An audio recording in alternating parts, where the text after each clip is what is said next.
कौन पुण्य मिले। ये घटनाटी सत्य घटना। केरल गोटे गाँव में रमा बोली गोटे स्त्री लोक थिला।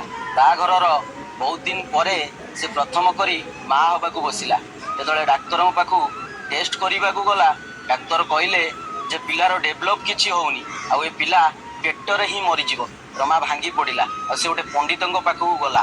पंडित ताकू कहले जे गोमाता को खाइबा को दे, हाँ किसी पुण्य मिल पारे किसी हो पारे। तो रमा आसिकी घर पाखे गोशाला को जाई गोटे धला रंगर शांत गाई की सब बड़े आउंसे आ रुटी खाइबा को दिए। आ खाइबा को देला बेले मने मने कहे, हे माँ तू भी गर्भवती मु भी गर्भवती, किंतु मो भाग्य रे पिला जन्म करिवार नाही। एमती चले किछि दिन पर रमा पुणी टेस्ट करने को डाक्तर पाखक गला। डाक्तर से समान कथा कहले जे पिलार डेभलप नाही आ मल्ला छुआ जन्म हब। एमती चलला किंतु से दिन रमा भांगिलानी आ से सबुदिन जाए आ से गाई की खुशी रे खाइबा को दिए आ ताको भल पाए। दिने जन्माष्टमी दिन रमा राति रे गोटे पिला जन्म कला पुओ आ से शांत सरल आ सुंदर पिला जन्म कला। बहुत खुशी थिला। डाक्तर भी आश्चर्य जे आम रिपोर्ट गोटे देखौछि किंतु पुओ हेला केमिति।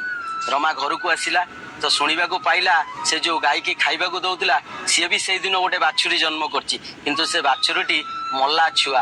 आ गोशाला लोक माने कहउचंती जे रमार कष्ट पीड़ा गोमाता ता देह को नहीं गला।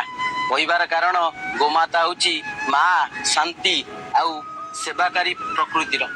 आमे जदि गोमाता को खाइबा को दबा आम मन खुशी होबा सहित आमर चाली चलन सबू डेभलप हबो। जो माने गोमाता को भल पाउच कमेंट रे जय गोमाता कहब। जय गोमाता जय भारत।